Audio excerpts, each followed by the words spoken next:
Are you thirsty for some good songs? Well, thirst no more. Join me, DJ Snow, weekdays from 2 p.m. till 6 p.m. on Fit FM 96.7. Your life, your music. So let the afternoon flow with me, DJ Snow. Let it blow, let it blow, let it blow. Do you operate a small business in Trelawney? Well, talk to us. Be a proud community partner of Fit FM 96.7. Let us help you reach your target audience for an unbelievably low cost. Contact our sales office today at 876-544-0791, 876-377-3442, or email us at fitfmsales@gmail.com.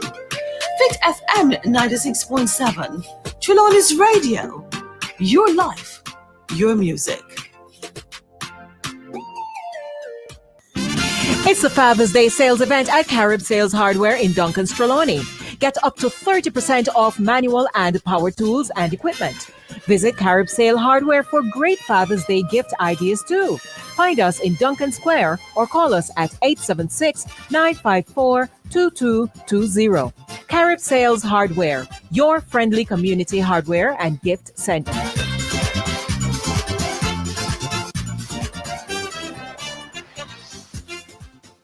Phoenix Health and Vision Center now has 2 locations. St. Anne's Bay, 65 Main Street beside the Health Center. And now Shop 30 Champion Plaza, Falmouth, Trelawney. You heard me right. Shop 30 Champion Plaza, Falmouth, Trelawney. The only full-service eye care center for all your designer frames and designer glasses. Complete eye care. Book all your appointments now in St. Anne's Bay. Call 876-972-2388, 876-589-8327. For Falmouth and its environs, call this number, 876-533-0540. Looking forward to seeing you at both locations. Phoenix Health and Vision Center. Now at Champion Plaza, Falmouth, Trelawney. Hi there.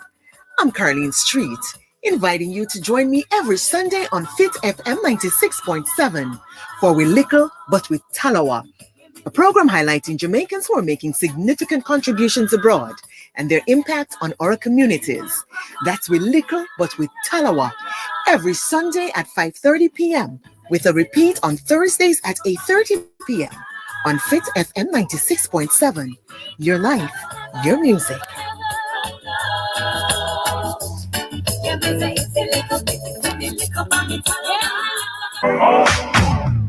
The Spicy Hill Community Clinic is now in Duncan's. Join Dr. Donaldson and friends on Saturday, June 26, 2021 from 8 a.m. to 4 p.m. at the Stephen James Infant School in Duncan's, Trelawney for a community health clinic. Get your doctor checkup, eye screening, pap smear, HIV and syphilis test, blood pressure check, blood sugar check, NHF card application.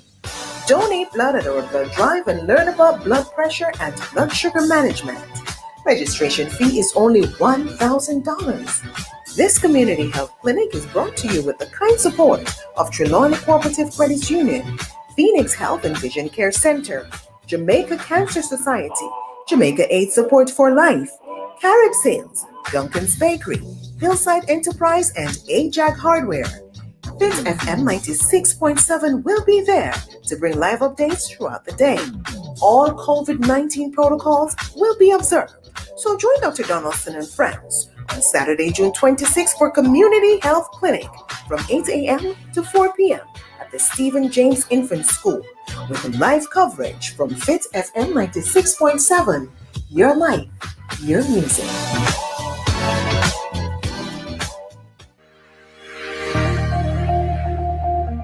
Are you struggling with loneliness? Feeling depressed?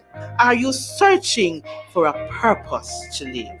Are you ready to tap into your inner greatness? Ready to soar to your full potential? Come and be inspired. Join me, Dr. Asha Mwendo, on Healing Moment inside Gospel and Soul every Wednesday, 6 p.m., where we will help you to understand your purpose. We will help you to find your wind. We'll show you how to open your wings and fly. Healing Moments, Fit FM 96.7, your life, your music.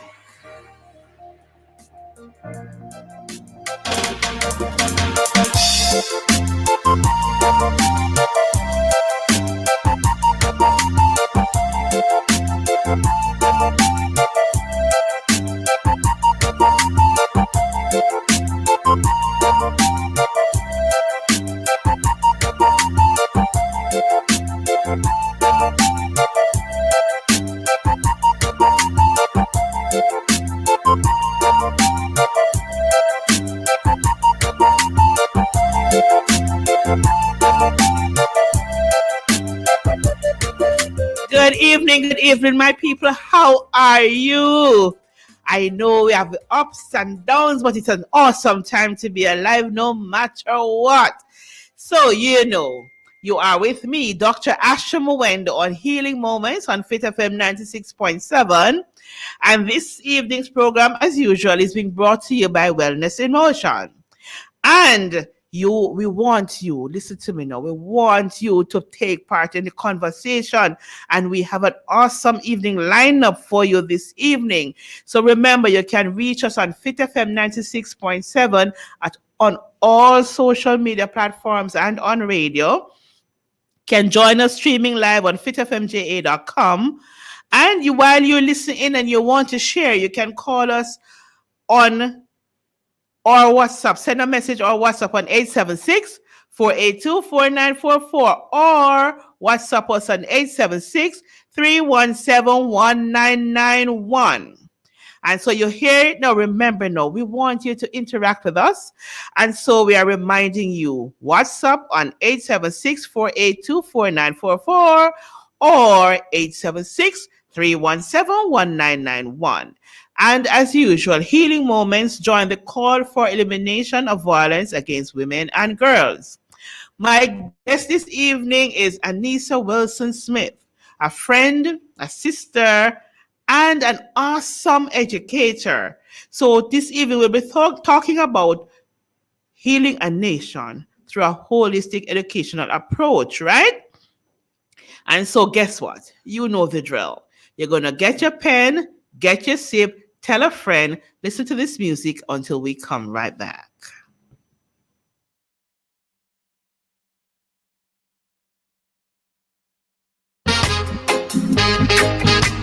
Whoa, whoa, whoa, whoa, whoa, whoa, whoa, whoa. I am grateful for the love you gave to me. My heart is over. I don't wanna call you only when I'm in need. I want your presence to stay with me. We are weak, but you are strong. Oh yeah, you are our champion.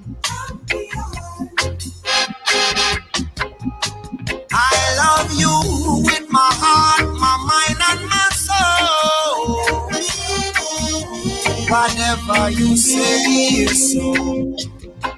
Oh, oh, Jesus. Jesus, your presence is so dear to me. Your glory is all I need. Oh, rain, Jesus, rain. Oh, oh, oh, oh, I'm saying, Jesus, your presence is so dear to me. Your glory is all I need. Rain, Jesus, rain.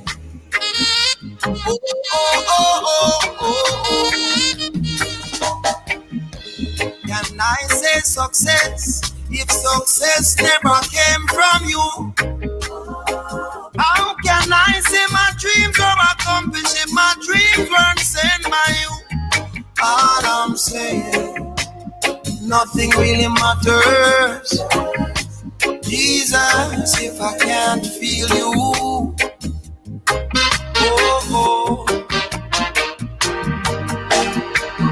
for the sake of your name, Lord, forgive my Okay, that's Champion by Sherman Edwards. And we know our Father, our God, is our champion, especially in this time. We need to ensure that we have the right champion on our side, and then we know we're on the winning team. Listen to me, in our Let's Us Talk segment. What a thing going on. So many things going on all at once. So much craziness. Listen to me. We need to calm down. Just love. First, I want to look at the COVID-19 thing. Come on, friends. The numbers are trending down. I really feel good when I saw 0 deaths yesterday. That's good. And we want to keep getting better. And do you know who helps to make it get better? We do. So if we want to free up the summer and we want to have less curfew hours, we have to cooperate with what we have now. Don't get me wrong. I know it's challenging. I know it is hard. And we want the music sector, the dancehall, the entertainment sector wants to get back out there. But we have to ensure that we get back out there responsibly, or else we're going to have a very dark summer. Because you see, if we just go out and broke out and palav, country shutting down, right? Because we have to protect our health system. Remember, people, we are a developing nation, still growing, still kind of youngish, and we don't want to spend all our money in health. We need some for education, as we'll talk about this evening. Now, I am asking everybody to help me to pray, and I know some will be vexed. They won't help me. But I want to pray for a day or two all back broke down in Jamaica. I don't know. I just want all bikes to broke down. And I don't want them to be able to find the parts to fix them for a little while. Because where I live in Clarkstown, it is so hard to work right now because of the bikers. They respect no curfew, nothing. From morning until late hours, they are going at it, revving and having fun on the road. And when I call the police station, I keep getting the same story. Oh, miss, we're trying to catch you, but as they see us coming, they run and hide. Police, let me give you a little hint. If you really want to catch them, something you can come without the blue light spinning, Because if we call you and tell you we're having problems and you coming with the blue light spinning, it says, to me, no, the joke that I have is that the blue light is saying, run, come, they come. That's all it means to me, because all happens, the car is passing through, all the bikers gone off into some little lanes that the cars can't go into, and then the police drive and they're gone, and then they come out and have another excitement again. So it's almost as if our resources or our money that is buying the gas is wasting. Because they don't respect curfew hours, especially I am talking about Clarkstown High, that stretch of new road that our MP gave us. I almost saw the road fix. Can I almost prefer now if we navigate the pothole than not to be able to work at all because of the noise of the bikes, and not to be able to sleep well at night because of the noise of the bikes. You have babies being put to sleep, and by the drop of sleep, the bike come, rev, room, and the babies are awake. So babies not getting rest, so they're miserable. People not getting good rest, so the pressure going up and they're not feeling well. And the bikers have no conscience. And I am saying to the police, I am quite sure that 3/4 of these guys with the bikes on the road have nothing for government. Them not have no license, and the bikes are not licensed. But they have them in the back roads and the communities making a nuisance. I want somebody to come out and help me. I have a plan, but I am not talking it out today. I am going to wait until I go back to my community and have a talk with my community. We need to do better. I made some calls today and I was given some suggestions, and I am going to implement those suggestions to see if I and some of the other persons in the community who want a little break can get a little break. And then if it works I will come and tell the rest of Jamaica what I did and advise you to try it also. Right? Good. Now, the other pet peeve I have, the other burning issue I have on my heart is that little girl in Montego Bay. That minister now, office, the person who she should have turned to in her time of trouble, raped her. And you're gonna tell me that it is not rape and it is sex. I don't call that kind of thing, statutory rape, sex. Sex is something that two consenting adults have. Children and adults can have sex. That is rape, right? And then no, if it was not worse, the child decided that she didn't want it to happen and she tried to get help. And her own mother connive now with the pastor's wife. And the pastor's brother is saying that he wouldn't do it. We know we were not brought up that way. So if he's not guilty of anything, why people coming together to cover up something? They're covering up nothing. And then I'm this advice for him. We all were not brought up that way. All the wrong things we do, we were not brought up that way. Yes, we were born beautiful babies. We never born with no fault. But we are born in sin and shaped in iniquity, and all of us have our different challenges. And I'm saying to these adult men and women, if you have your deviant challenges, get help. Help is available. Call me. I won't tell anybody your business. Get help. And there are so many other support out there for you to get help. And for God's sake, allow our children to grow up in peace. Allow our children to grow up in peace. Hi, I think I'm going to stop rant and rave and argue with you all for this evening. But these are passions I have on my heart. And if you share the same things, let us talk. We need to do better. Yes, Miss Natalie Hayes, good evening to you. And our faithful Melcinda, it's good to have you on, right? So we're going to have a quick little switch to our music again. And then my guest will come on and we will continue the conversation. Let me change it. My guest is on, so I'll invite her to the conversation.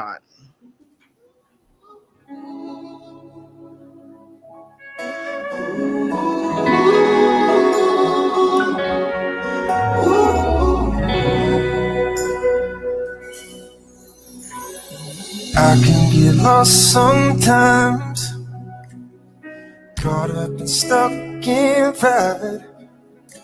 Something about your love, it always leads me home. If I feel beaten down, broken and emptied out, something about your love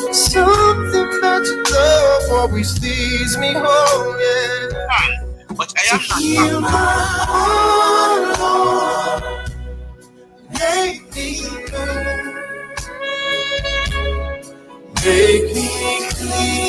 yeah. Clean like you. Come on and sing it out. Heal my heart,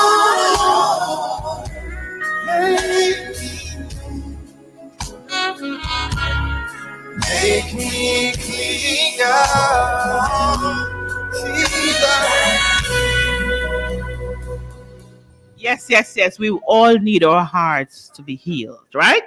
So we're asking the Lord to heal our hearts, and we so much need this healing. Anyway, this evening is another exciting evening from the Lord. The Lord has blessed me in a position where I can get to talk to exciting people. And so this evening I have for you an awesome guest. She is an educator extraordinaire.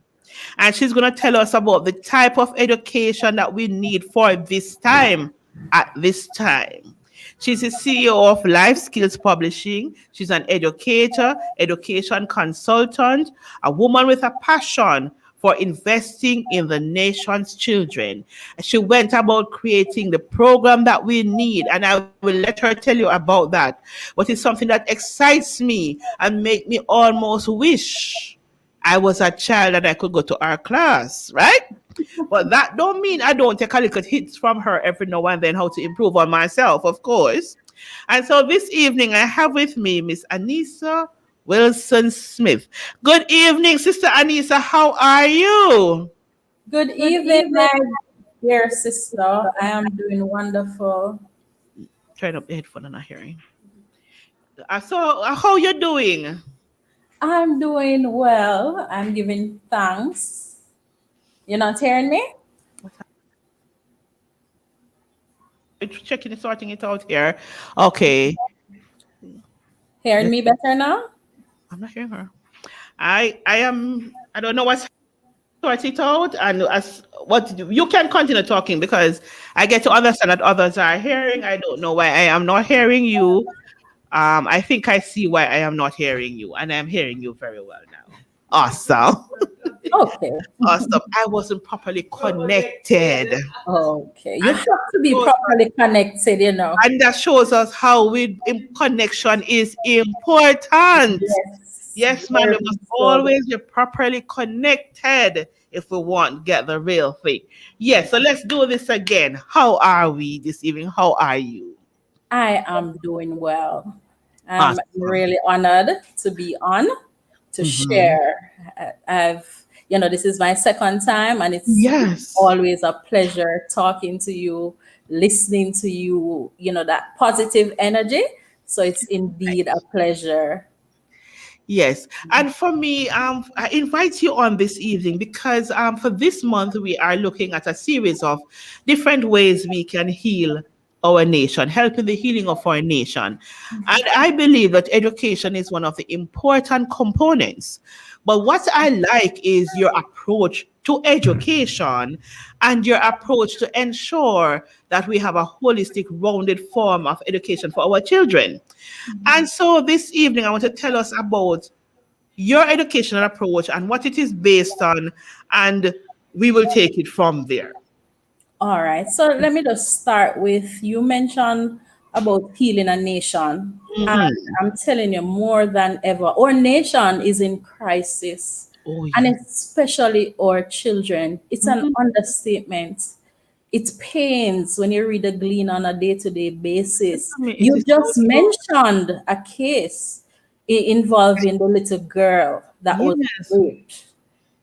And can you imagine the countless others that are not reported, right? that's it. So our nation is in crisis. And it was Nelson Mandela who said that education is the most powerful weapon that we can use to change the world. Amen. And so education is critical. I believe that if we are going to change the society, we have to first change education. If we are going to change Jamaica, we have to first change the education system.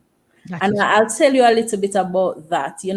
For years we've been making little improvements and we continue to improve and, we continue to add steps. Yes. However, what we need is a change in the system. And I'll tell you a little bit more about that. Yes. And it's really a change in the philosophy as to, philosophy guides you, it guides your decisions, it guides policy, etc.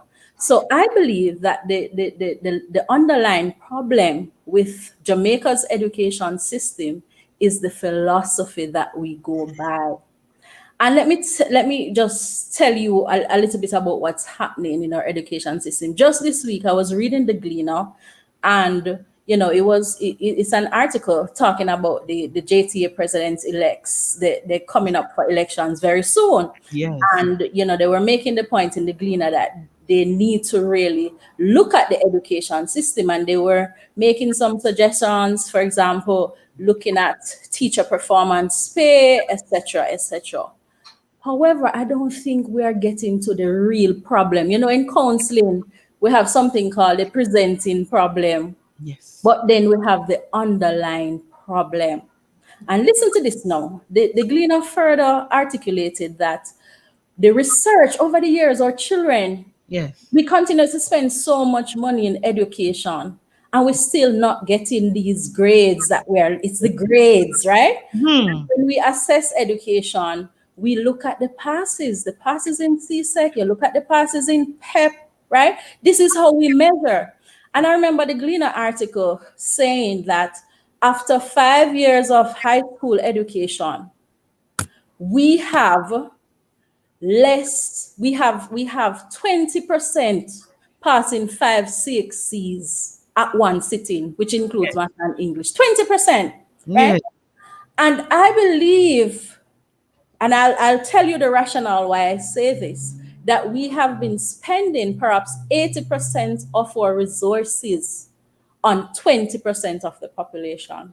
Yes. Why do I say this? For years, we know the system. When children do exams, everybody wants to pass for traditional high school. Yes. Parents, it's so deep in our subconscious. If you don't pass for traditional high school, they see themselves as duns And failures. and failures. It is high time for this to stop. And I want to share a quote with you. My son just took up my phone. But what it says, it's Albert Einstein, and it's saying, if you measure a fish on its ability to climb a tree, the fish, for the rest of its life, the fish is going to consider itself a failure. And that is what has been happening in our education system. We set these exams and we measure our children based on knowledge and intellectual attainment. Yes. I can tell you, Jamaica has some of the most talented and gifted people. And so our education needs to serve the needs of the children. Yes. So curriculum needs to be changed in order to meet the needs of the child. That is what we call child-centered education. We talk about child-centered education in Jamaica, but that is it. It's talk. Child-centered education comes from a philosophy we call progressivism, right? What we're using in Jamaica is a philosophy, essentialism, which comes from Europe. It's a product of colonialism. And that is why we take these exams. What it does, it creates classism. And it's just this few can break through the glass ceiling. It is time we scrap that method. So I'm calling out now that this way of placing our students, you have to pass these certain amount of subjects to enter university. You have to get these certain amount of subjects to get certain jobs. It is discriminatory. Right? There needs to be pathways. No, they have the pathways in the high schools, but I believe the pathways need to start from primary school to give children different pathways to enter in high school. It cannot be that everybody get the same national exam and they're judged based on the national exams, right? So I'll tell you, that is just setting the foundation as it relates to what needs to be fixed in the education system. And I'll tell you more about, what really needs to be included. Yes. Right now the focus is just knowledge. It's mainly on knowledge. And we see this because it's the exams they report on, the passes. That is what we use to judge our children, and it is unfair. Yeah, very unfair. Sister Anissa, there is something that I want to hone in on a little bit. Something that is along your specialty that I realize you have been leaning towards. And I want you to tell us now how restructuring education system with this kind of thought of social and emotional learning, how does that help us to achieve our goal? How does that help our children to get through that glass ceiling that should not exist in the first place? We need to move the glass ceiling. The research, yesterday I was in a training, and the amount of research coming out now about emotional intelligence. Emotion, and especially at a time like this, the world is in crisis. So you have IQ talking about knowledge, intelligence, but you have emotional intelligence. And emotional intelligence, it speaks to social learning. It speaks to self-awareness, your ability to first of all deal with self and your ability to deal with others. It speaks of relationships, etc. No, the research shows, I can't remember the percentage, Dr. Asha, but it shows that I think it accounts for over 80% success in every aspect of your Yes. life, in your career, in education, in every aspect, right? So this is where it's very important that we shift. And I'm not saying that knowledge isn't important, knowledge has its place.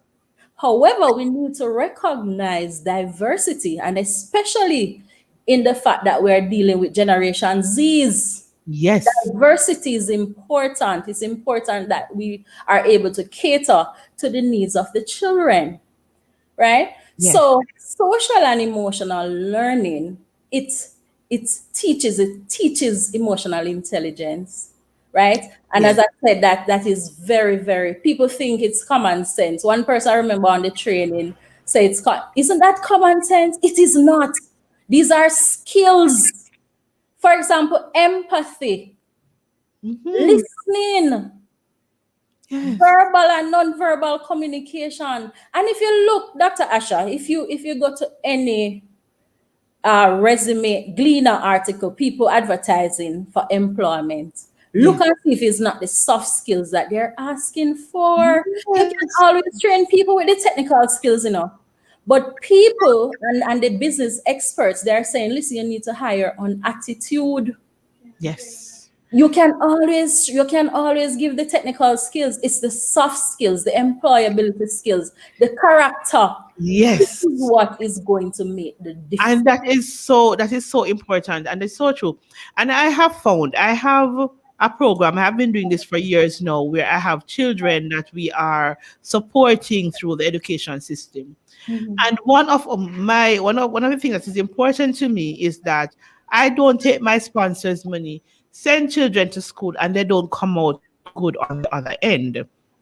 However, the children that comes in, most of the children that are in my program, we work with them on a social and emotional aspect. We work on their values and their attitudes. And what I have found out, the children that take into these aspects and the parents partnering with them on this journey, or caregivers partnering with on the journey of understanding self, understanding how I fit into the scheme of everything else, finding my own level and working with it, and knowing my strength and my weakness, and entering the education system from that approach, our children tend to do extremely well. And our children are coming from the same communities, the same background, where the children are failing or getting high grades and have no empathy, don't know how to treat each other. That some of them getting high grades and boasting of foot back, as I say, and don't care for each other. And when we create the program that we have, it is awesome, because I am trying right now. I must tell you, I'm working very hard to ensure for September coming up, I can get additional funding to put one or two that I think need your program, because you're better skilled at that area. You're better skilled in working with children than I am, because I'm really not extremely good with children and getting down to their level. I try, but I know my weakness. And I am saying, if with my little shortcomings that I have, we are able to achieve what we have, when someone like you and others who have this skill set to work with our children, and therein lies my challenge now. If we are saying our education system should be children centric and children focused, and then we don't have persons equipped, we don't have counselors, we don't have psychologists equipped to work with our children in the way that they need to, this is a challenge. And I want to give you a challenge. And I'm giving it from early up. I know you have created a program to reach the children.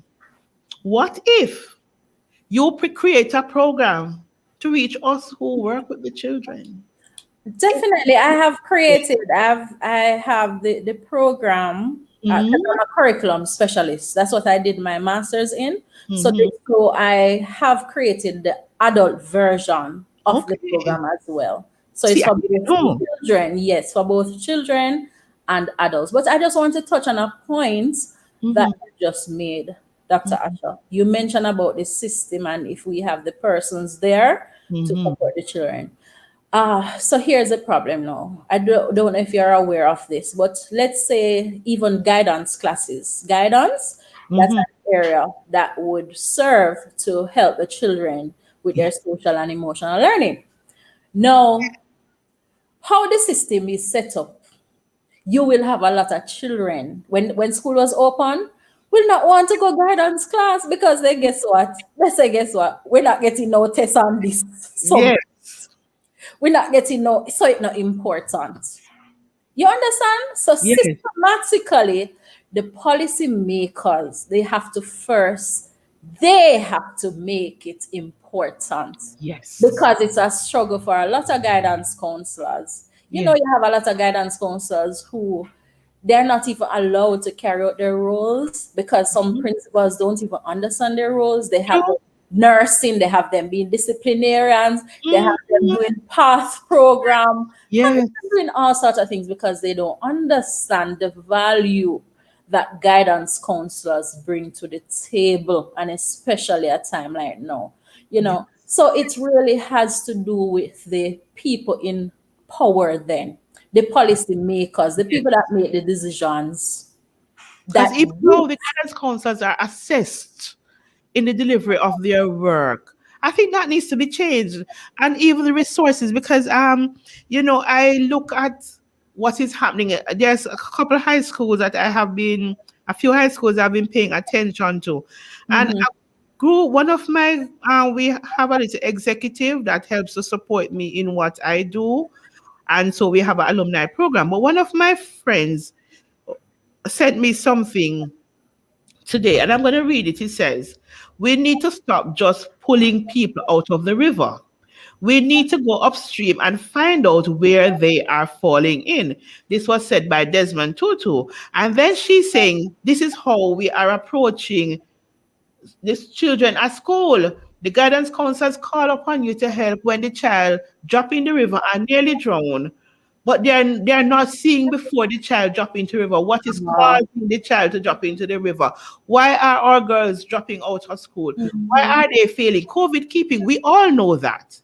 But why I hear talk to some teachers, even right here in Trelawney. Children have their tablet, they have data, but they're not in class. That means it takes more than just providing an education platform to provide education. So you mentioned what you are mentioning is the issue that we have in our society. Too reactive, Mm-hmm. too reactive. It is time for a proactive approach. Yes. And one of the things that I really wish the ministry would start doing when they have new programs. For example, you have a HFLE program, a health and family life Yes. education, and it's in some high schools. Just Mm-hmm. to start these programs at the foundation level. Amen. I remember I had the opportunity to study the education system in Israel in Mhm. 2012. I went away on a program there. And one of the things that they say, this is their mantra, the quality of our early childhood education determines the quality of our universities. So guess what? Amen. You see their budget, the highest amount of money going to early childhood. Mhm. Mhm. The best teachers Yes. go into early childhood Yes. because that is the foundation. But for us, it is reactive. It Yes. is so reactive. So we're trying to fix things on the outside. You have to come from within, right? So that needs to change. Where our early childhood, the best quality teachers, once we set the foundation, Mhm. then we would be good to go as a society. And that is so true because I was saying it the other day to a parent who said she's saving some money to when the child reach secondary school and to go to college, which is very good, excellent. But the child don't have the basic things no at the basic school level. And she's saying to me, the teacher didn't want too much. So I was saying to her, if your child don't learn to read at basic school level, that child may learn to read further down the road, but that child will have lost so much before they learn to read. That child would have a lot of catching up to do. I remember a long, long time ago, many years now, before they're trying to restructure early childhood, and you have to have all of these things before you can have a basic school and all of that. And this teacher, she had a little basic school on her veranda, senior person, and she had invited a parent to send her the little picnic come. You know, send the picnic come, even though you don't have nothing to contribute. Send the picnic come. And the parents said, make him stay when he's 6 or 7, me send him up a primary school. And she said, and send him up there for go breed teacher. That was the word she used. Because no, the people not even understand phonics, they don't understand anything. And you're going to wait until then. And it is very important we understand the importance of setting the foundation. I remember the other day we were having a conversation, and somebody was talking about when she knew she learned to read. And I was saying, I don't even remember when I learned to read. I just know I could always read. In my mind, I think my barn can read. Because I lost my sight at the age of 4, somewhere thereabouts. And when I lost my sight at that time, I could read already.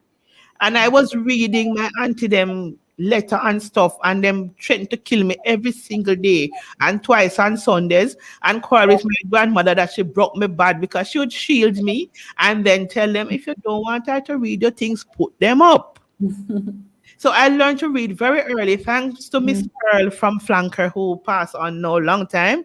But she taught us to read. And the thing I can remember about learning to read at Miss Pearl's foot was not how they teach us when we go to primary school and they give you the A for this. She always created some songs back then, and she created different ways for us to learn and sing the things. So by the time you reach home, everything you learn at school that day, your parents know because you're singing it and annoying them to everything, and they have to tell you to shut up. No, because of the way you were taught, you want to go back to Miss Pearl tomorrow.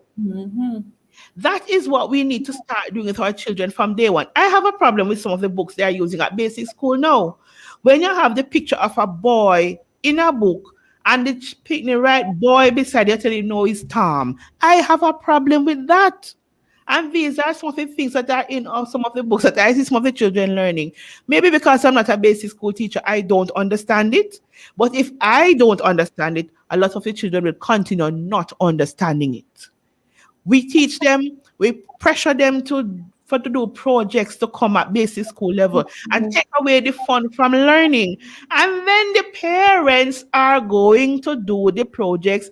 I know persons now who are making, well, since COVID, I don't know what is happening, but before COVID, I know persons who make a living from doing projects for children in basic school. No, you tell me, does that make any sense? How Doesn't can make it? any sense. It You doesn't. know?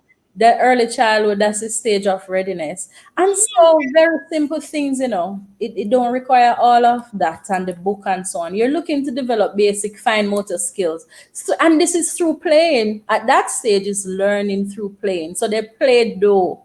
You're teaching them simple things. So they see you reading, they learn how to turn the pages. Yes. It's reading for fun. At that stage, it's so important that learning is about fun. It's learning through play. And so it's very critical. I would advise parents to be careful. Be careful where you send your children who are in basic school. Be Very careful. extremely, because let me tell you something. You see, at that stage, everything goes from the conscious straight into the subconscious mind. Yes. If you break that child, man, if you break that child, oh my God, Hard. is the entire life, the child's entire life experiences. So you see, early childhood, very delicate. Don't play with early childhood level. And that is why I believe that our education system, we need to focus way more way more. And this is And the younger, proactive. yes. This is using the proactive approach. So I always say this is where you spend the most of your money. Spend your money on the basic school kids. Develop the child properly, give the foundation. Thelma Gomez says sometimes we try to fix when it's too late. Start the training at an early age will be much easier when they get older, which is so very true. And Mr. Fitness for Life says, um, he's enjoying the conversation that we're having, and he said, "True, prevention is better for sure, better than cure," and that is so true. So I am going to shut up a little bit now, and I'm going to give you the floor to, and I'm going to give you a rundown of the things I want us to bring into the conversation: values and attitude, understanding parenting in relation to education, and creating role models for our children as we look at the way we are growing our children and see ourselves creating leaders. Love the leadership. We have to hold that point. Yes. Transformational leaders. It was Yes. Frederick Douglass who said that it is easier to grow a child than to repair a broken man. Thank you. Right? So we have to invest in the children, because not that it's impossible, but in Jamaica we have a saying: if you try bend the tree you should try and bend the tree when it's young, It's because young, if huh? you try bend it when it's old, It's a go broke. it's a go broke, right? So I believe that investing in our children, that's the most valuable investment that we can make. Amen. So the education system, you mentioned about values and attitude. I was so happy when I saw in the Gleaner, I think it was May 4th, where the Minister of Education said that character education will be introduced into the school system. I was so happy. I was so happy when I saw that, to say, yes, the decision makers are now seeing the need for that type of education. I just want to say I really hope that they start it at the early childhood level. Yes. Right? Very, very. So I'm so happy to hear that. But character is critical. That's who you are. Who am I? Mm-hmm. Who am I? Self-awareness. What's my learning style? What are my strengths? What type of personality do I have? These are the questions that education supposed to be about. It's supposed to be a lifelong learning. So Yes. people or children generally see exams as school as, listen, I just need to go pass on subjects. And I Yes. just need to pass PEP. And then that is why so many of them, when they leave, they can't function in the society. They have all the CXCs, they have all the degrees. Yes. But they're failing in so many other ways. Look at the mental health issues. The other day we saw the young lady That's another one. suicide. Mm-hmm. Right? So education has to be holistic. It's not just about academics that we focus on and we report on so much. And look at what we're reporting on. We're reporting on the CAPE and the CSEC. When I was reading the article, I was asking myself, so why they don't report on NCTVET and City and Guilds? No. Why is the focus on reporting on the passes, and when they're doing all these reports and ranking the high schools? What about the children who do the heart and heart exams, etc.? And I want to say, Dr. Asha, that I recommend also that the entire education system, that they model the heart trust competency-based approach. I remember, not to application interpret of too hard, knowledge. but I remember the purpose why technical schools were brought in. And a lot of children who went to the technical schools came out more rounded and able to manage in society than some of us now who went to the named traditional high schools. I went to one of the named high schools.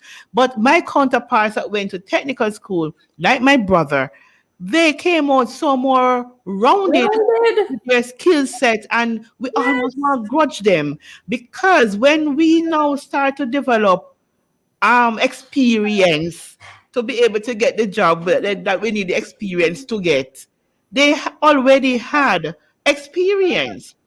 And for me, I have a problem. Even the hard program now, the way it is being revamped, I really don't like it to some extent because it is almost, some persons are almost now being excluded from hard by the way Tell they me are about that. Tell me changed. about that, Dr. Asha. Tell me about that. So for me, when I look at how hard is kind of, they cut out level one because they're saying you should be doing level one High school. at high school, but it is not happening. So there, and remember now, heart was created for those among us who were not able to matriculate at that level. So if I am expected to matriculate at that level to enter heart, I noticed recently they realized maybe some of the little mistakes that they're making, and they don't make no announcement, but I see some little changes happening. But I hear programs being announced, and I say 1 and 2 is in one, and all of these things. We need to really look very carefully at how we try to fix what is not broken. Because as far as I'm concerned, the heart program was not broken. Let me tell you, I think Heart Trust NTA is leaps and bounds ahead of the general education. I'm telling you, Yes. I respect so much. The other day I saw one of their exams, and let me tell you something.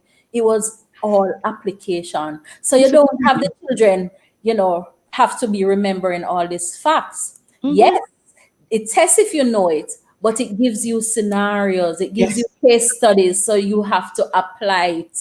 I did auto Heart. mechanic with heart. I did auto You mechanic did. with heart.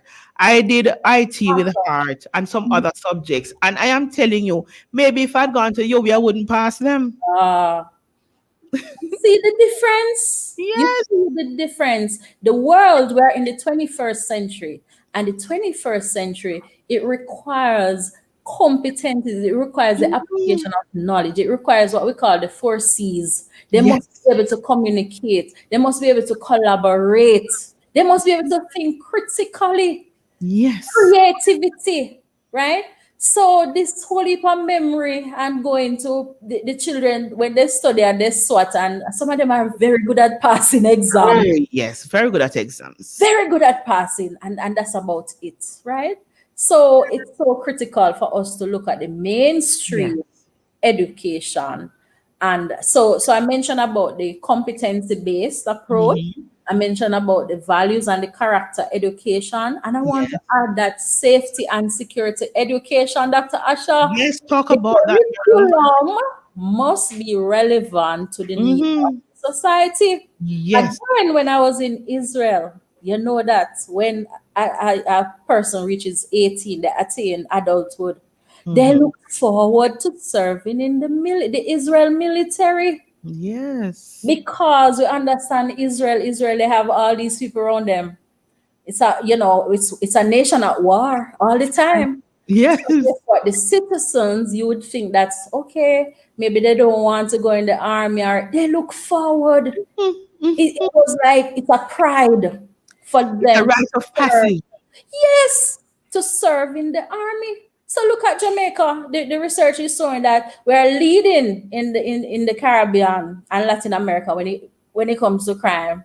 So safety, I think that's another critical thing, and I think they'll be putting part of that into the HFLE again.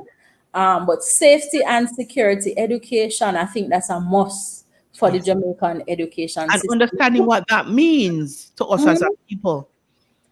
The look at what's happening with the child abuses, etc. Yes. So safety and security education, they need to know, even just to be fair with the laws, Yes. different acts. Yes.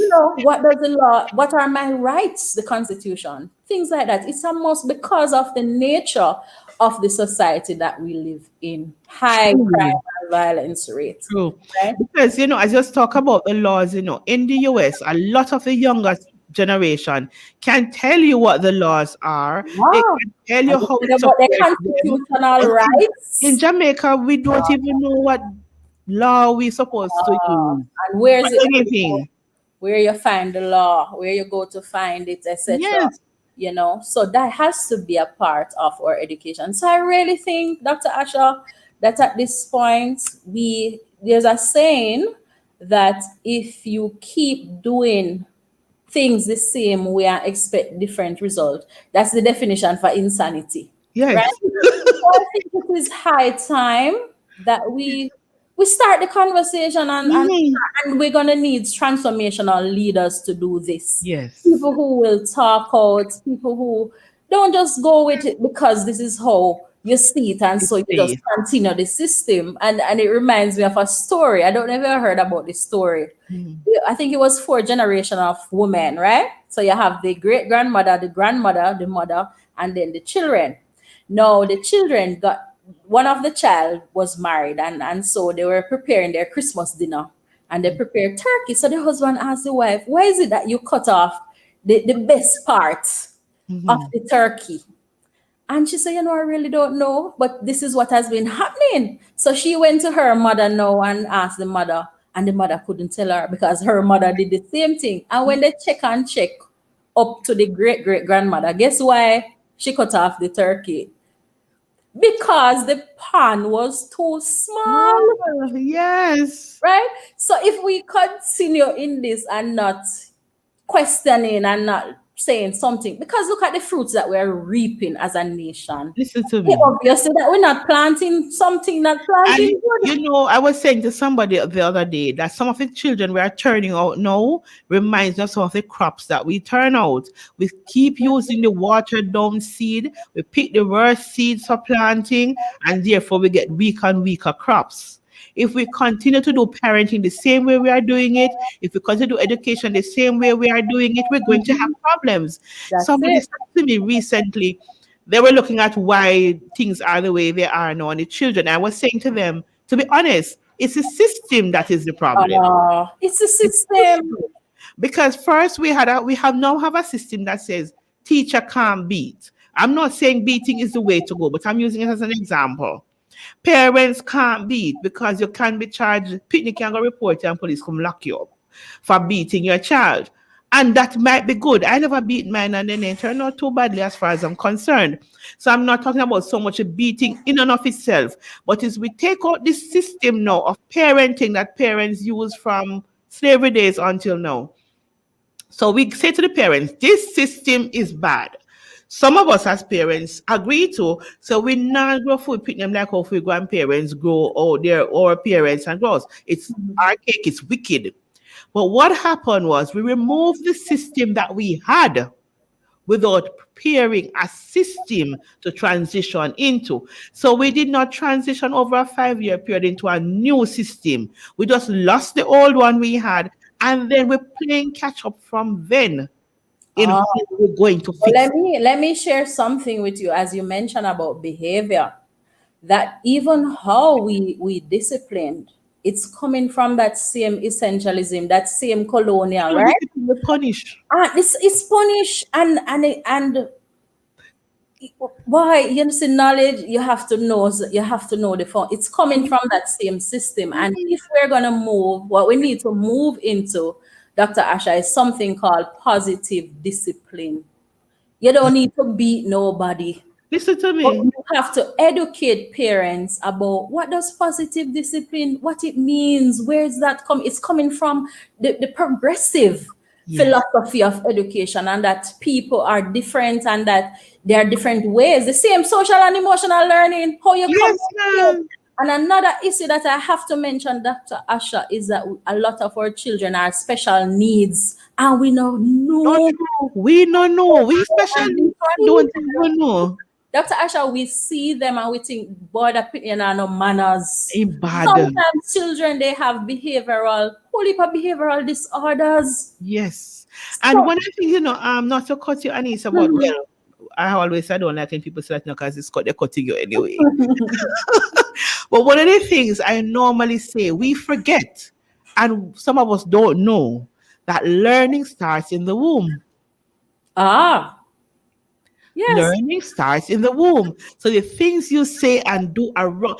Even the continuous talking of Lord, me shouldn't breed, and Lord, me shouldn't Oh get my pregnant, God. and the workless man get me pregnant, and blaming and cursing the child from the womb Yes. tarnish the brain of the child. When the child grows Yes. up, child grow up with this emotional disorder. Ah, Sometimes the child, him or herself, don't know why. Let me tell you something, Dr. Asha. We have, oh my God, we have such a long way to go, but we have to start the journey. Just today, I was in a course, Niagara College in Canada, same Mm, specialties that we're looking at.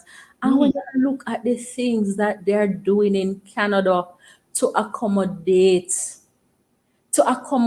these they don't call it special, they call it exceptionalities. yes. It's now it's exceptionalities to accommodate children who are Mhm. exceptional, Yes. right? So remember, so the focus, so many things they actually give them. They have like a contract. These students, they have their contract to tell you Mhm, the accommodations that are there for them. So for mhm. example, you might get 1 hour to do the exam if you don't have any exceptionalism, but a child with exceptionalism might get 2 hours to do it. Right. They have to do it in a room by themselves, or they're aided with a computer. So they go all out to make sure that their children are successful, right? Yes. But so listen, how are we gonna change this mentality? I don't know. I don't know because It is it's a so task. bad. It Dr. is a Asha, task. But it, programs like yours will help to create that difference. it is buried in our subconscious. And the subconscious, there's something called the pre-conscious mind that protects it, and that is why behavior change so Mhm. difficult, Yeah. because it's protected, it's sealed off. This Yeah. is what we believe, and nobody can come tell me nothing, right? Bad pussy. It's time that we understand that education is lifelong learning. So it's Mhm. important that we're always learning and keeping up with research and what's happening. Stagnation is not the way of the 21st century. No, it Continue to isn't. learn, lifelong learning. That's the progressive approach, right? So, oh my God, it's such, I see it like we have such a long way, but they said the journey of 1,000 miles, it Begins begins with the first step. step. And that is one of the things we want to look at. We want to see how it is. I'd like to talk about our generation in 5 year increments. And Okay. so, therefore, we need to decide how are we going to start day one, no, today, in order to create the next 5 year down the road what we intend to see. Because changes happen over generation over Incrementally, generation yes. and incrementally. And that is one of the challenge we even face. Even myself face that challenge. When you seek funding to do certain projects and programs, they are asking you within a 2 to 3 years to give this great change that you expect to get, which we know from an emotional, psychological, and social level, it is impossible to see certain changes over that short period of time. And so, therefore, we need funders and sponsors who understand the process and understand how transformation works in a person's mind, in a generation, and in a people for us to create that success. But I don't want to take away from some of the things I have heard you speaking of. I heard you talking about the persons who are vying now to become president for the JT and all of that. And I too have a problem with some of these persons, with all due respect, with their book knowledge. Because I'm quite sure I'm not as brilliant as they are with their book knowledge. But sometimes when I hear them come out, and they love to speak sometimes to every issue, and I hear them come out and spouting things on the radio and on the television, and I wonder if they practice the speech before the TV come on, if before they see the camera and they heard themselves, or after the playback, if when they hear themselves, they feel comfortable with the way they approach things. And if they remember that they are leading a system that is supposed to be creating young people to come and lead a system, if we are creating leaders. And these are some of the challenges. I see, educators, because we don't have the right system, I see sometimes selfishness of how I want it to go, leading over how it really should go. So there you said it, Dr. Asha. That's called transformational leaders. A transformational leader leads by example. So this Mhm, person would lead from the heart and not from the head. That's a transformational leader. mhm. You lead by example. You empathize, you see the needs. That is the generation that we want to create. Transformational leaders. That's the call for us all to be leaders. Not any leader, but transformational leaders. It is true. It is true. I want to read something that Thelma Gomez put up here. She says, well, I think they need to train some of these parents how to bring up the children because they do not really know. And so when frustration comes on them, they take it out on the children. That is so true. They take it out on the children and they take it They on really anybody don't who know walk past the them. gate. It's so true, they really. And so one of the things that I say, like in the healthcare system, I wish they had some compulsory education, Dr. Asha. When you are pregnant and you go 6 weeks, you go the clinic, the checkup. Mm-hmm. That parenting education is a part of the healthcare system in Jamaica. But then again, before we can pass on this knowledge, we have to ensure that we get the philosophy right again, Yes. because you have to be careful of the approach that you're teaching. That is it. Because, like behaviorism, right now there's a program in the school system called SWP-BIS. It's from a behaviorist approach. And a behaviorist approach, it tell you about if you have the behavior, it's coming from, and I'll go back to some theories, Ivan Pavlov and Skinner Box and those Yes. behaviorists. It's Yes. coming from you react, and if you react, you give either punishment or reward. We are so behind that now. It's about positive discipline. Yes. It's about the holistic child. So this whole we have moved so much past that, right? And so the health system, if they're gonna implement teaching our parents, we have to do the research to make sure that we're up to the time then. Amen. Amen. That is it. We're moving with the So times. we have to be moving. It's about positive discipline now. Yes. Because I see a university in the US is coaching me to come on to do some instruction at their university, which I'm really honored when they reach out to me. Yeah. So no, I have to be going back to school to learn how to work with their system because remember, me is Jamaican. Yes.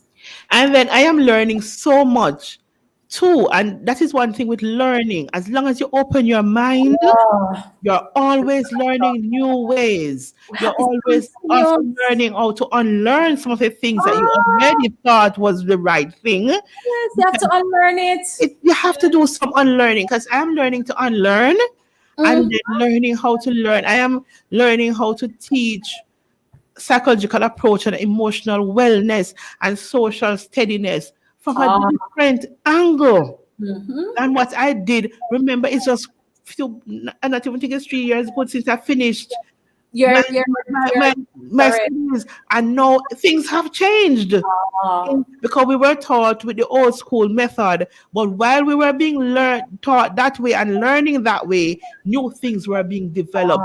So you have to keep up and then guess what too? What other things I have come to realize when I was doing my studies, some of the faults we find in the system and we write about them in our thesis, they use these findings to create more comfortable, more approachable programs. So I felt good because that I was reapproached because of some of the things that I wrote in my thesis. Persons like you now who are trained in developing things and developing curriculums take our ideas, our suggestions, our gaps that we identify and create better programs to fix it. But they didn't stop there. Decide to train some of us in it. And that we can help to pass it on into their institutions. And that's one of our shortcomings in Jamaica. We like to talk about the new things we hear. But at the level of education, I find that some teachers become resistant to being guided in changing because they take it personally now that they are not good enough. And until we approach education and stop taking things personally, it's not about you. Minded. It's about the children. It's not about you. The same principle that I said I approach spiritual work with. I remember when I was doing to do some of my spiritual work, and I said to God, didn't have to do it that way. And then he would remind me, it's not about you. It's about the end product and who you're reaching and how they can be reached. And that is the challenge with education. We teach everybody the same way. Yes. So as you know, guiding us in this new approach, I'm giving you, oh, time is going, Miss. I just see me producer look up on the thing me look too. Time, time is going. However, there are some things I hear you talk on Facebook, and I have been listening to the guidances you have been giving, and I'm truly, truly impressed. Truly, truly impressed. You're a one of a kind in a breath of fresh air. And for me, I'm doing the studies internationally at the moment and listening to you. Me almost think you come at my class, them come eavesdrop and then go and tell the people them what we learn at class. Because these are some of the things that we are learning how to implement. We are learning how to change. So I am learning a lot from you to be able to do my assignments. That is why I'm asking about the adult component. Okay. Dr. Because Asha. we are really learning a lot. So talk to us a little bit more on how you do, and what you are encouraging us to do. Dr. Asha, it's really about passion and it's about service to the children. I mean, I remember that's my entire life. That has been my entire life. All my investment in myself is to serve the children. I don't know. That's what I know, right? Mhm. So it really comes down to who you are. Yes. It's who you are, and I just want to mention to you. There's so much to talk about in terms of the learning, and you're saying, Mhm. it's so important that we continue to learn. We have to understand the stages of learning too, Dr. Yes. Asha. The first stage is unconscious incompetence. You don't Mhm. know that you don't know, Yes. right? And then the second stage of learning is conscious incompetence. Now you learn that you don't know, right? So you Yes. try to find out, and then you reach to conscious competence, and then it Mhm. goes to the final stage of unconscious competence. You Yes. can do it without, right? So we have to always try to be at the place of conscious incompetence, always telling ourselves, listen, I know this, but there's more for me to know. Yes. And Limits I just boundaries. completed a course with Action Coach Jamaica, and one of the things that I remember reading in the manual is that it's dangerous to say you know. Tell yourself, listen, I know this, but I'm open. So open-mindedness, Yes. Dr. Asha, is so important. Be Mhm. open. Yes. Don't be arrogant. Oh, I know this, Mhm. and I know that's a lot with our teachers. Sometimes, listen, when you go before teachers, to do your best. They'll take it. Is this person, what them know that Yes. it's not a good approach. There's always, yes, but there's always be Yes. open to learning, Yes. and it will be so beautiful. Be Mhm. open to learning. Yes, be open to learning, be Mhm. open to take correction, to be able Yeah. to take people's opinion. I remember many years ago, maybe about 4 or 5 years ago, when a gentleman asked me, "Who are you?" And then he said to me, "Do you know who you are?" And I said to him, "A lot of people tell me who I am from different perspective, and I have a perspective, but I'd love to hear who you see me as." Tell me, who do you perceive me to be?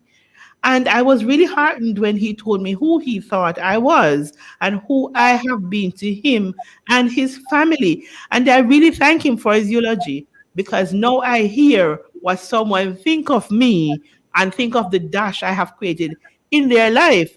And so I am always open to becoming a better self. That's it. So when I become a better self, I become a better servant. You hit And the I nail on the value head. my service. It's about service. That Yes. you hit the nail on the head. Mhm. So all of that, it's about service to your fellow man. It's Yes. interdependence. No man is an island, right? And so Mm. when you are better, I am better. Amen. So it's about service, leadership, and That service. is it. I remember when we went to South Africa, and Yes. we were trying to become acclimatized to everybody, and trying to friend people and become and I remember I said to this lovely, lovely, lovely lady, I said to her, "How are you?" And her response to me was, "I am well if you are well." Ah, Wow. That was her response to me. I am well if you are well. And then I said to her, I am awesome, because that's my word. When I'm feeling really awesome, I said, I am awesome. And she then said, I am not well now. I am awesome. Ah, beautiful. So Interdependent. together we became awesome. And Together. that is one of my mantras of how we approach life. And that is one of the things about knowing you. I have watched you grown. I have watched you grown over the years, expanded yourself. And that could only happen because you allow yourself to become educated more and more. And then you seek now to pass that on. So you have been creating programs to try to do that. You have run your pilot, Mhm. and I laughed when I heard you talk about that was your pilot and have your ambassador. And I remember when I was doing some of my stuff and using Rhonda and some of my other friends in Trelawney as my project, but I Yes. didn't tell them that they were part of a project. I offered a service and they enjoyed the service. And now I am being charged to say, listen to me, that was good. We need it again. No, I did it. I passed my something. I'm done with the people. And I realized I need to continue giving back in that area also. But nobody had to warn you to give back. You have decided to create.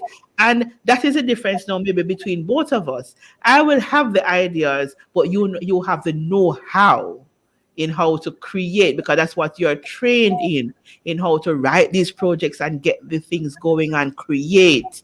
And I have admired the way you have done so. So I am giving you now a few minutes now to tell us what you're offering to us going forward and how do we accept this offer. So right now, I am recruiting for the social and emotional learning program, and it's Mhm. for both children and adults. The Here, program people, just consists. a minute. Adults, parents, on here, people like me and you can go at a class there too. So tell us more. Yes, so it consists of 4 modules. Mm-hmm. Each module consists of 8 sessions. Mm-hmm. Module number 1 is entitled Self Awareness. This is the foundation, self awareness. Module 2 is about social learning. Module 3, emotional learning. And module 4, leadership. Okay. So each of them, it consists of 8 different classes that you would attend. You Mm-hmm. can do the entire 4 modules. That would be a 16-week program. Or you can decide, I just want to do social learning. I just want to do emotional learning. I just want to do the leadership module. Or I just want to do the self awareness module. So Mm-hmm. you have that option. All right. There's an investment to it. And I don't call it an expense, Dr. Asha. It's an Right. It's an investment in self. and it's an investment in yourself. When you do the entire, if you decide to do the entire course, it's 15 US per module, Okay. right? That's 500 US dollars for the entire module. Mm-hmm. Investment in you, an Or your child. investment or your child. And that investment, I offer so much more. I make sure I give you way more than what you're investing. So for example, your child, they'll get morning motivation every single morning, Mondays to Fridays. I ensure they start their day right. So they Mm-hmm. have the quotation, they'll have their greatness stories, they have their greatness mantra, because Mm-hmm. I build confident children. That's the first thing. Marcus Garvey said, without confidence, you're twice defeated in the race of Face of life, life. right? So confidence, so that's morning, and you don't pay for that part at all. I also give you 2 ebooks that I've written. It's a 21 days challenge for building a child's self-esteem, and you get one for yourself too. So you Mm-hmm. have the challenge 21 days, you get those 2 books free of cost. Furthermore, at the end of the course, you're gonna get it on demand. So you'll have a package, so you can go back to the course for the rest of your life. You get that free of Wow. cost. Plus, once you do well, meaning you come to all the classes, you do your assignments, you are placed in our Life Skills Ambassadors group, where I coach you an entire year free of cost. So I ensure that what you're paying, the value that you get, it far outweighs, because this is preparing you for a successful life for you, and a successful life for your child. So remember, it's not a cost; it's an investment in you, and you can't put no dollar value on the transformation once Truly. you follow the program. Amen. Awesome, awesome, awesome, awesome. Anissa, it was so exciting to have you on. We could go on and talk and talk and talk, and there's so much more. So I know later on I see a part three coming on for different things. And I know I will call upon you, and I know you will be there to support, because we want to create the Jamaica we want to live in, and we want Jamaica to become the foundation upon which the rest of the world will emulate and Yeah, grow strong men and women from well-rounded, educated boys and girls. certainly. Thank you for being with us this evening. Stay blessed. Walk good, girl. I love you. I love you. You Love you, can hang on if you want. You can stay on, or you can go. But I don't mind if you hang around still and keep sitting down as we continue the conversation. So there you have it. My guest this evening, Anissa Wilson Smith. She have given us a wealth of information. I hope she have stirred you to movement and created a passion within your bosom for your child and for your society and for the children around you. And I'm saying to you, if you do not have a child that needs the service she provides, and you are positioned that you can sponsor a child, let's do it. I always say one of my mantras is our communities are as strong as the weakest child in there. Our communities are strong as the poorest child in there. Our communities are strong as that child that is not being properly parented.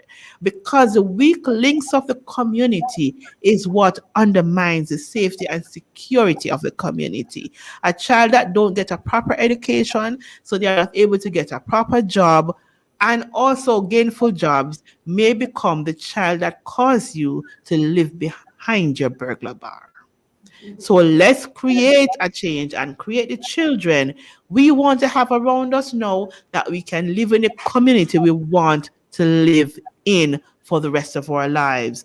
I'm going to get you to listen to a little bit of song, and then we transition into our affirmation.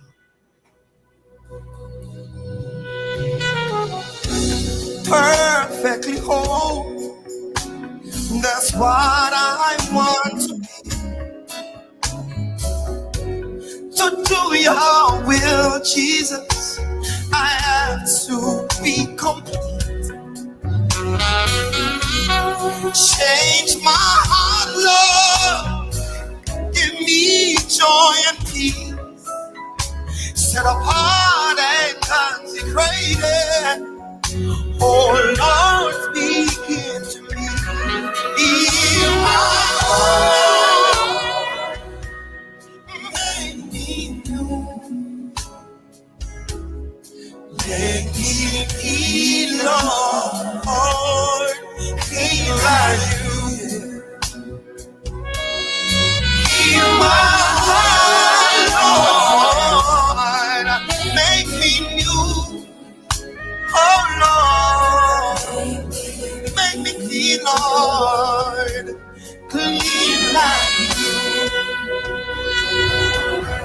want me to Yes, so as we continue our journey here on Healing Moments with me this evening, Dr. Asha Mwendo, and I just had my guest on, Anissa.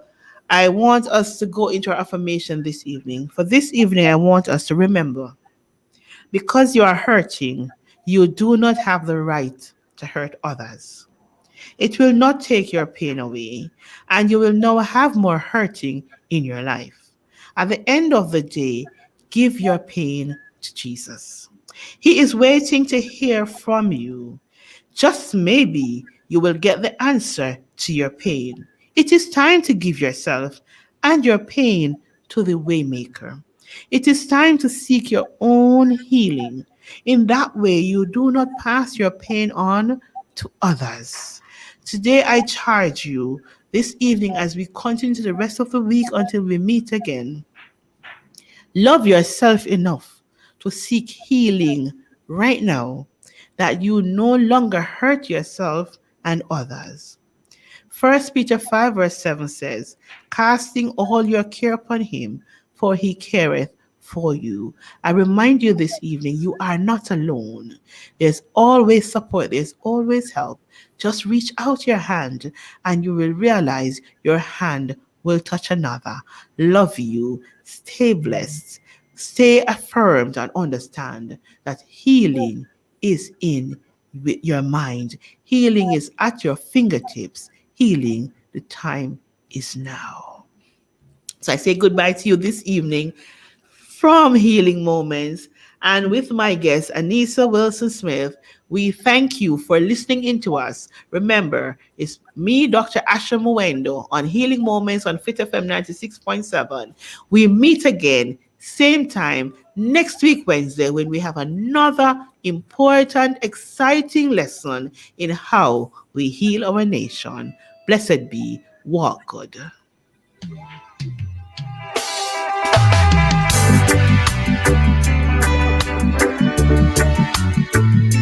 Yeah, yeah.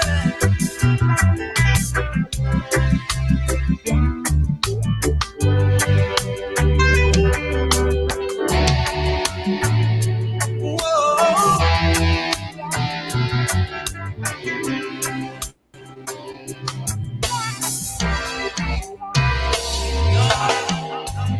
I don't wanna sing the latest song. I don't wanna percolate the ground. I just wanna make you smile. I don't care who think I'm right or wrong. I don't care who try to calm me down. I just wanna pray.